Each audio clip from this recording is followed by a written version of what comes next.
This is the Greg Bedard Patriots Podcast with Nick Cattles.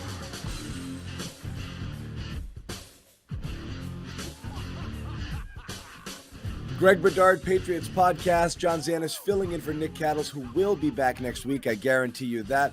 Greg, we're going to start with the Bills, and we'll move forward, talk a little Jags or whatever. I don't think there's much of a preview here to be had. No. It's really what we've seen, not just against Buffalo, but the last 2 weeks that has Patriots fans kind of questioning the team's identity.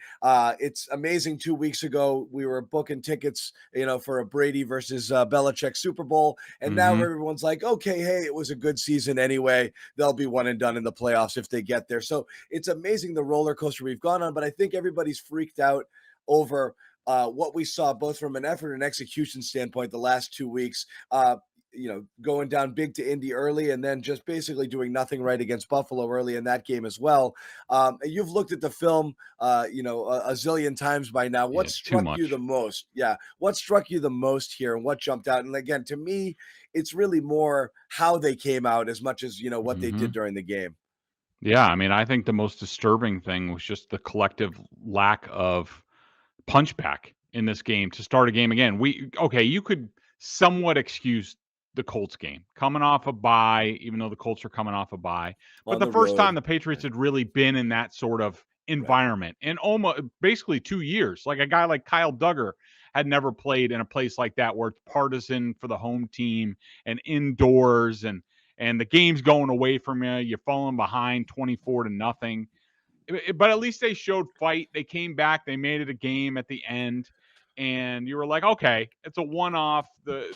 The Patriots are going to understand that now they have no margin for error. Now the Buffalo game is now the de facto AFC East championship. And so you figured they would come out and be ready to go. And instead, it was a continuation of the Colts game. I mean, to fall behind a collective 44-7 in those two games, your two most important games of the season, really, with exactly what's on the line. Basically, anything is in your control. And for them to fall behind like that in the first halves of both games is just hugely disappointing. It's hugely puzzling. And that goes even for internally, John, talking to people around the team, they're just like, they're as spooked as anybody else. Like, okay, one off, you can understand. But to do it again, and I think the most disturbing thing for me as far as the team goes, and even though they had failures in all three areas, look, the offense, you can scream to your blue in the face about being more aggressive and let Mac Jones cook and all that stuff. I don't know how much more you need to see that to understand that the coaches, and this includes Bill Belichick, who sees this team every day in practice, say that's not the path for this team. It's not the path for Mac Jones. It's not the path for the receivers. It's not the best path. The most disturbing thing is the defense. The defense to come out and just have horrible rush discipline, horrible coverage, lack of cohesiveness where nobody's helping each other out. No one's hitting anybody, playing basically a flag football game when Buffalo wants to play that way. They want to play 7-on-7. Let's go. Let's play 7-on-7. No one touches anybody. That's their game. And for the Patriots just to do nothing, Matthew Judon, a complete no-show in the biggest game of his Patriots career. It's completely puzzling. It makes you rethink everything. And John, not to say I somewhat told you so, but, the Titans game, they won by 23 points. And I was one of the lone guys saying, like, sorry, I have more questions than answers about this team after that. Like, namely, why was it a one-score game midway through the fourth quarter against Ryan Tannehill and a bunch of backups?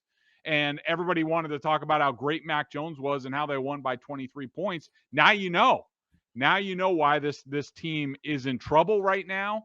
And anything can happen in these last two games. I'm not ruling anything out. No doubt about it. But the thing you said earlier, I want to follow. You said, everyone says, let Mac do this and blah, blah, blah. And then they're disappointed when not. I think people would would be less concerned if they knew what this team was. Like, fine, they're not that, but what are they? I think they want to be 2018, smash mouth, run the ball down your throat, or like the team 2018 evolved into, and then win it with defense. But this team, it would only work if the defense was playing at an elite level, and they're not. And there's been issues on and off throughout the year that you keep kind of pointing out, whether it's, linebacker depth or, depth in the secondary or whatever that is. A lot of things on the defense are getting exposed, and the pass rush that was getting home early, in the season is not getting home of late. As you said, Judon, not just bad this game, bad several, just non-factor the last several weeks. So what are they? Last 4 games. Yep. Yeah. And it's not just sacks. So the pressures are just down. He's just not there. You're not hearing his name called a lot. So what are they defensively and offensively? What's the identity? Yeah, it's a good question. I don't think they know, and that's the problem. And it's late to not know. That's the problem. Yeah, it is. And look, the best case scenarios that you're hoping for is that it's 2018 again, which is, look, they had the disappointing loss down in Miami on the kickoff return. We know that was a fluke, but the kickoff return is sort of like Jakob Johnson's punt block, almost the same sort of thing. And then they went to Pittsburgh, and I think they lost 14-7. It was low scoring game. I remember Brady being really frustrated in that game. And when do the Patriots ever lose back-to-back December games? And we were all horrified. We didn't know what was going to happen. And then all of a sudden after that, the coaches said, you know what? We're going to stop throwing the ball so much. We're going to start running the ball, using our offensive line. We're going to rely on our defense. And that's the way they won the Super Bowl. I mean, look, Brady was heroic in the fourth quarter against KC in the AFC Championship game. We understand that. But largely how they were constructed or how they went forward was the running game and defense. The defense was the standout in the Super Bowl against the Rams, completely shut that team down. And the problem is that they're a long ways from that team. They did it in 2018, 2019. They fell down the stretch. The defense let the team down. We thought it was going to be the strength. Now you're wondering, is this more like 2019? And that's what it looks like. I mean, because look, John, as much as you want to criticize the offense, and if you want to look at Mac Jones's stats, and everybody knows how I feel about stats and the correlation to how a quarterback plays in the game, but I thought the offense did some things in this game. They did have, as opposed to the defense. I mean, the offense is out there to score points. They scored a touchdown in the first half. Then they come out in their first 2 drives of the second half. They go 75 yards for a touchdown, 70 yards for a touchdown. So they figured things out. Okay, this is not a well-oiled offense. We understand that. But when they start to figure things out, now it's on the offense had 3 freaking possessions in the second half, and one of them came with 2:30 left when the game was over. That's on the defense. And now the big question is, can the defense get it together? Do they even have the talent to do that? And against some teams, yeah, they can do that. Against a lot of the teams they're going to face in the playoffs, I don't know if they can, but that's going to be the real unit that's under scrutiny. It should be under scrutiny. Stop talking about the offense. Talk about the defense. These 14, 16 play drives, it's ridiculous. Right. And it needs to stop. Yeah, but nobody likes talking about the defense. Everyone wants to know what's going on with Mac. So I'll ask you were critical in some better games. How did you grade him out overall in this game? And at what point do we start to get back to that age-old conversation we have with the Patriots, or we had last year, which is it the quarterback or is it the weapons? Mac in this game, I had him for 7+ plays. I had him for 14- plays, which is right up there with his worst game. With his worst games, right? Yeah. Yeah. And a lot of I think that was the Tennessee game. Yeah. Mm-hmm. Yeah. Yeah. I saw Mac who, at times he played well. About the middle portion of the game, he played well. He had some of his worst throws on the final drive. And I know that's desperation time. The interception, he was just trying to make a play, threw in the triple coverage. But, he missed some plays. Probably the thing that's been most alarming to me of late is that there have been a few big plays to Jacoby Myers down the middle of the field that if Mac's a little bit more patient and hangs in the pocket a little bit longer, they can make those, and instead he's taking the check down. Right. The thing that's disturbing about this game and led to a lot of questions about the rookie wall and this and that, I don't think it's the rookie wall. I think it's just, his mechanics, for whatever reason, got disjointed in this game. His upper body and his lower body were disjointed. And, think about in baseball terms, you hear about a pitcher or somebody who their front shoulder flies open. all of a sudden either you pull the ball or the ball sails on you. And I thought the ball sailed on him a lot in this game. That's something that can be corrected, but you worry about it, how it shows up under pressure. I thought he, for this game, I thought he was fine largely. That they could have won with this version of Mac, but that's only if they get good defense. If they don't get good defense, then you need Super Mac. And to me, that's just unrealistic as a rookie. Sure. But what about the guys around him as well? Like Mac was, as you said, off the mark, uncharacteristically so, missing a ton of throws. But are you at any point going to start getting a little bit worried that, like, okay, we're not getting enough out of these guys? Yeah, I mean, again, I think it's a lot easy of to them point are to the box ordinary. score, but when you're just seeing ordinary, what comes to how many times every Patriots team, I feel like it's gotten blown up at some point or another during the year. It's they don't have enough guys who can make plays when plays need to happen a lot of times. Yeah.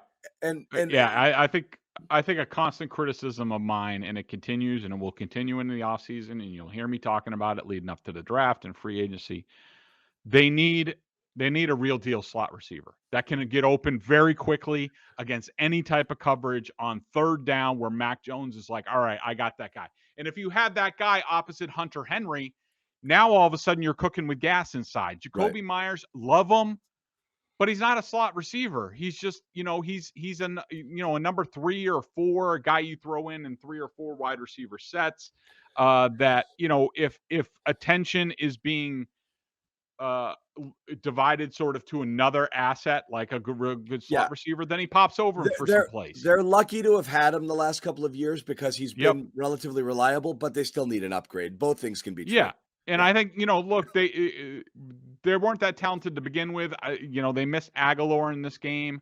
I think he would have, sort of made the Bills respect the passing game a little bit more. I think Kendrick Bourne, he was a complete non-factor in this game. COVID must have been an issue for him all week. And then you also have to talk about that, the weather conditions that I was worried coming in when I saw 11-mile-an-hour winds, gusts up to 30. I thought the wind was a factor in the game. It was coming from the lighthouse end to the other end.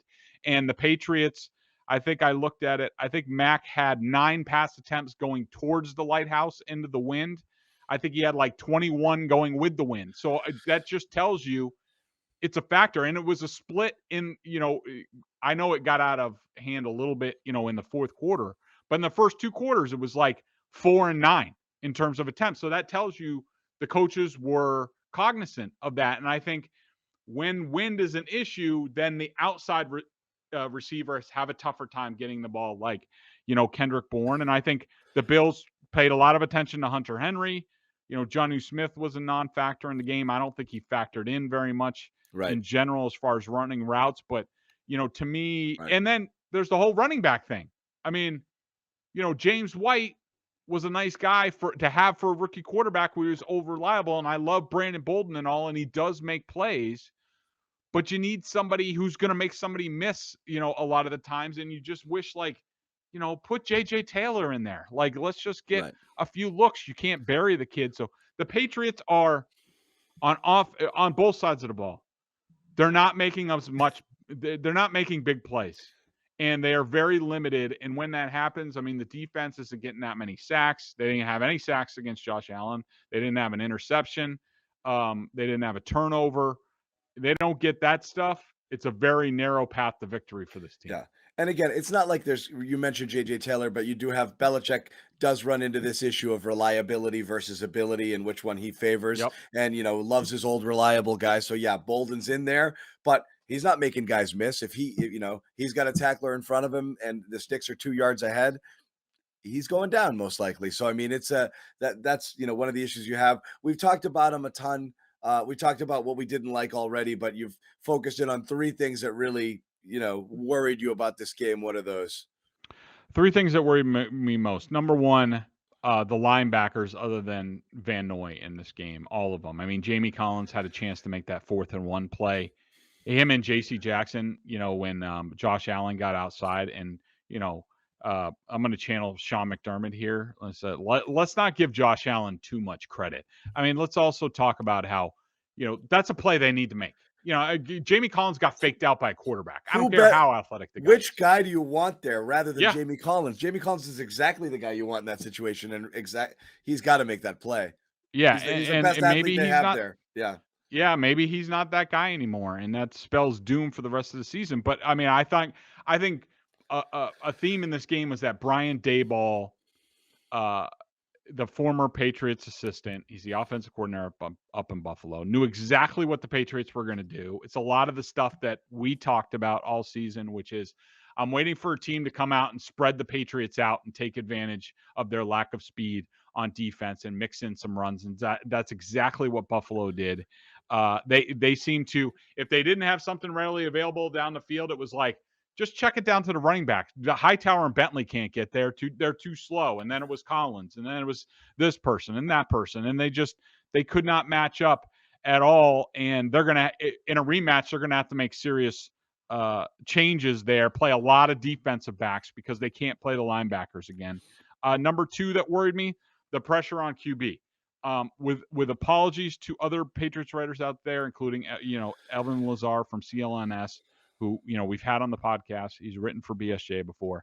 I know he had like a 40% rate of pressure in this game, and you can make that argument that it was there if you're using a very high bar for what pressure is. When I watched it, I didn't see it. I didn't think a lot of it was effective pressure. I thought a lot of times Josh Allen wasn't bothered by it and moved not because of rush, but to make a play.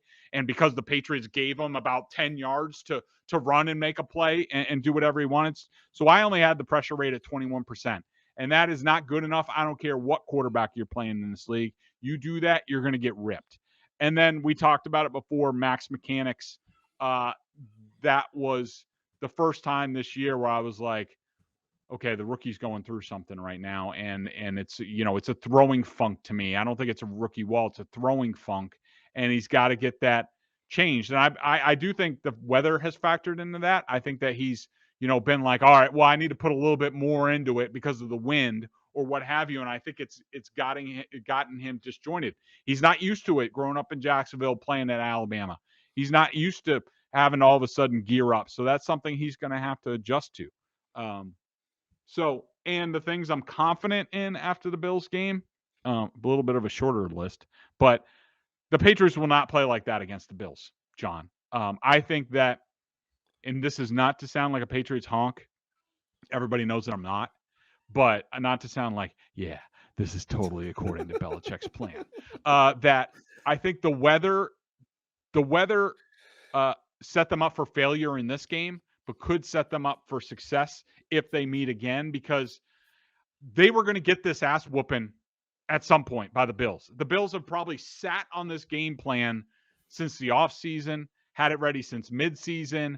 These two games, they know the AFC East was going to come down to these games, and luckily for them, the weather negated it. And for the Bills, so the Bills could hold that. They unleashed it in Foxborough. Now the Patriots have all the film, just like I watched ad nauseum this week. I wanted to vomit into my wastebasket watching it. But they're just going to be like, well, they're not going to rush like this again. They're going to have different personnel. They're going to cover differently. They're going to have a much better plan. So I feel much better about that. Damian Harris, incredible in this game. That the Bills were keying on him, and there wasn't much of a passing game to keep them off balance. For him to still do what he did gives me a lot of confidence. I thought the hammy looked all right, but I do think he has another level to go to. I think he wasn't quite 100% in this game.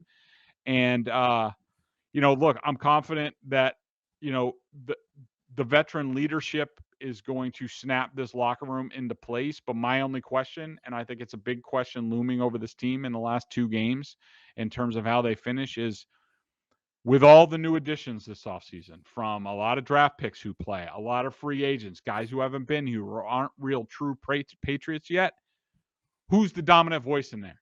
Is it Devin McCourty? Is it Matthew Slater? Is it David Andrews? Or, is it Trent Brown, Matthew Judon, Christian Barmore? These guys, Jalen Mills, is the guys who don't really know what they're doing and don't know how to win like the Patriots. So I think I am confident that the leaders, now that push has come to shove, will do the deed, but we'll see. All right. Well, let's segue a little bit to this weekend. And again, this is a a game where a lot of people are looking past. But, as we've seen with the Patriots, you can't necessarily look past any opponent. We did get a little comfortable during the 7-game win streak, but anything about Jacksonville here that worries you even a tad in this game, as far as the Patriots are concerned? Does this have a chance of is this going to be the second Jets game, or is this going to be the Houston game? What are they going to do against a clearly inferior opponent? Yeah, Jacksonville is having so many COVID issues at this point. I think they have 23 guys on the list that you're not even sure. I think I saw one report today that they have 33 guys healthy on the active roster right now. So it shouldn't be much of a problem. I would say, where I worry, I want to see them do a little bit better against an athletic quarterback like Trevor Lawrence. I think he will press them on the edges a little bit, so that will be helpful. I think their cornerback play is decent. So I really want to see the defense play much tighter, which I think they will. And I won't really care on Sunday when they do it, because it's the Jaguars and it's a rookie quarterback who is in a terrible situation. But and I want to see the offense hit some shots down the field. I want to see them get everybody involved, guys who haven't touched the ball in a long time. Spread it around, get everybody feeling a little bit better, because, that Dolphins game the next week is going to be tough, and it's going to be very important, and they need to get going in the right direction quickly, or else, I don't even know if they're sure to make in the playoffs. If they split these final 2 games, I mean, you think Vegas and the Dolphins are going to lose one, but if they don't, I don't know. Patriots are in a tough spot. I like them like 34-10, somewhere in that range, and and then the season really starts with, there will be no bye week around here if they make the playoffs, and so Miami's going to be a playoff game. They flunked the other 2 playoff games. Let's see if they answer the bell in a tough environment. There will be more Patriots fans there, but good luck with the heat and humidity, and we'll see. We will see. Let's get to our Boston Sports Journal member question of the day. This comes from R. Malloy. R. Malloy? Yep. Do you know R? I know his questions. You know his questions. Happy New Year, Greg. If the Patriots clinch the playoffs this week, and actually first let me tell everybody, you got to check out BSJ $39.99, the annual plan. Not only top-notch analysis of all Boston pro sports, but if you're a Patriots junkie and you're listening to this podcast, you probably are. BSJ membership gives you a ton of video analysis that Greg does on the coach's film, and direct access to him only in weekly chats. The only way you can get that is to subscribe today. So if you haven't, do so heading into the new year. $39.99 annual plan. You can't beat that. Again, R. Malloy, Happy New Year, Greg. If the Patriots clinch the playoffs this week, do you think they will treat the following week as a bye, because they may have Saturday game on wildcard weekend and don't want a short week in order to get physically ready for either Tennessee or Cincinnati, presumably?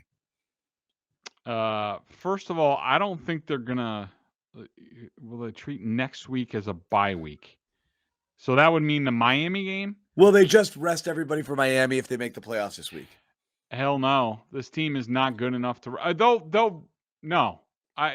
They might spot rest a guy or two, if Judon is really beat up, which might explain his play over the last month or what have you, then yeah. But outside of that, this team needs to play better. I mean, what the hell have they proven?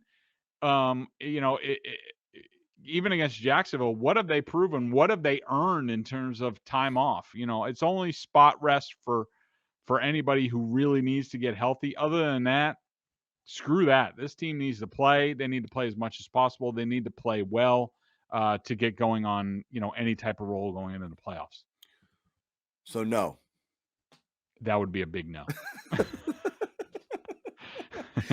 Again, the thing with me on that one is it's they literally, again, we said it during this podcast, we're heading into the final 2 games of the season, and you still don't really know what the team does super well and who they are and what they're going to be and what they need to do. As you said, the 2018 team came into its identity a little bit late.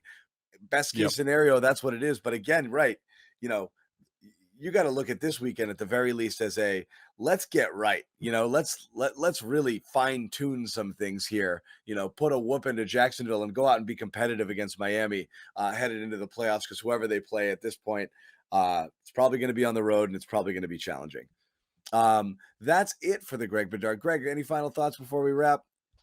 No, just looking back at, on that 2018 thing. I mean, they went into their last game against the Jets, and I don't think they had much to prove in that game. And, Tom Brady played the whole game, threw 4 touchdown passes. Sony Michel got 14 carries. I mean, Rob Gronkowski got catches. I mean, if those guys didn't earn rest or what have you, Right. then, nobody is. So, yeah, I don't think it enters. They have not nearly earned any time a type of day off, and just wanted to wish everybody including yourself, John, and the family. I'm sure you guys are partying it up tonight. Everybody a happy, healthy.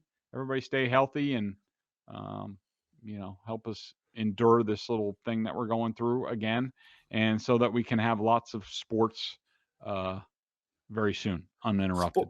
Sports and normal stuff and the things that we all like doing. I want to give a special shout out to all the listeners of the Greg Bedard Patriots podcast as well. The show has now, it's in year 2, but it's grown immeasurably year over year. The amount of both viewers we have on the CLNS Media YouTube channels and the amount of downloads, and you people who are listening to it on a weekly basis, we thank you. Keep it coming. If you want to help us out, again, subscribe, like, rate, review, all of that stuff. And how about for this? Tell a friend, someone who doesn't listen to it, recommend the podcast to them. Let them know that this is the best Patriots, that Nick and Greg here twice a week, the best Patriots coverage in town, bar none. It's not even close. Thanks again for listening, guys. Happy New Year.